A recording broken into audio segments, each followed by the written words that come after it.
Well, a whole lot can happen in a year. Just ask the staff at the U of I Wildlife Medical Clinic. Yes, in today's Critters Uncaged, a staggering number of wildlife that was treated in 2022. Dr. Sam Sander and Sydney Oliveira, program coordinator, join us now. You guys are always ready to answer the call no matter what time of day, what day of the year it is. Let's talk about the number of patients that you guys came across last year. Yeah, so we saw almost 1,900 patients last year in 2022.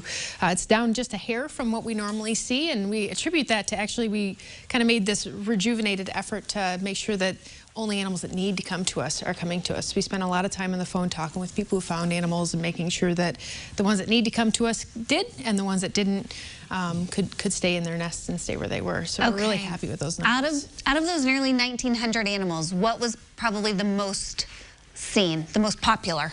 So our most popular animals don't change a whole lot from year to year. There's a lot of bunnies, squirrels, raccoons, things along those lines. Okay, let's break it down here by the numbers that we are seeing here. So 108 species cared for.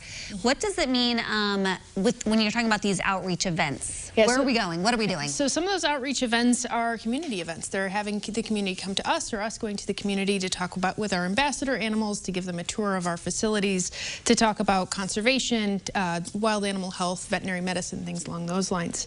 Some of that is opportunities for us to go to scientific meetings and have our students present some of their research, or to be able to help advance some of the science of wildlife medicine. How do you guys determine whether or not an animal needs to come in versus, hey, they're okay, leave them as they are? Because I would imagine that's important to be able to distinct which one it is. Oh, absolutely. And it can be really challenging sometimes on the phone to be able to figure that out. And so we've spent a lot of time trying to work with people who call in and ask, are asking questions to figure that out. A lot of times with the babies, a lot of times they can actually stay where they're at. People will find the nest and they won't find mom around, and they'll assume that the nest has been abandoned. And a lot of times that's just simply not the case. Mom is just afraid of you and is hiding, trying to not draw more predators, more attention to the nest. And so we spend a lot of time trying to talk through that, or how to put a nest back in a tree, things along those lines. But certainly if they're bleeding, if they're obviously injured, if they're cold to the touch, those are the animals that absolutely should come in. Yeah, Sydney, tell me about your role there as the program coordinator. So I'm really excited to get to join the Wildlife Clinic again. I actually volunteered a little bit before I was hired on in a different role. So we're revamping kind of our outreach program, and we're hoping to make it more robust. We had a generous donation from a lovely community member, and she's allowing us to be able to create some more classes and bring the programs to the clinic more, instead of going out as much as we have been doing. So that's really exciting that we're getting the opportunity to do this. And yeah. It seems like all of this is made possible, all the work that you guys do in our community, or the amount of animals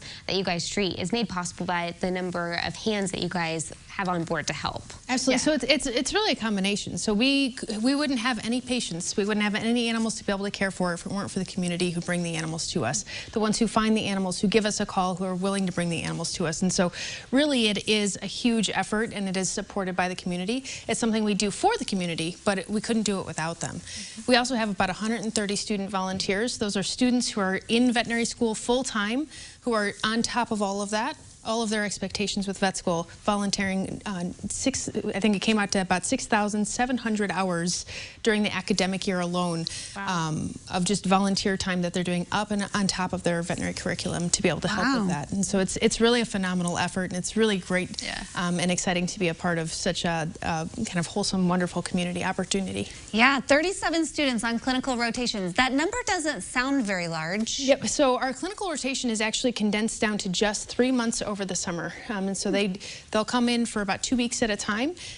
A lot of these students are not our normal volunteers. They're they're students who are getting hands-on animals, wildlife, for the very first time. And so in 2 weeks, they learn everything they need to know about wildlife. Oh my gosh! It is an crash course. It is an intense crash course, but we target our busiest season of the year to be able to give them that robust experience. And so it's an opportunity to grab onto some of those students who did didn't get it during the academic year. Yeah. All right. That's pretty impressive. Yeah. Sydney, what's your favorite ambassador animal there? I'd have to say Thistle, our American kestrel. I was thinking you were going to say the opossum. Disappointed. They're a close second there. Because everybody knows that's my favorite. Oh my goodness. Well, great work that you all are doing there at the Wildlife Medical Clinic. And congrats on your program coordinator role there.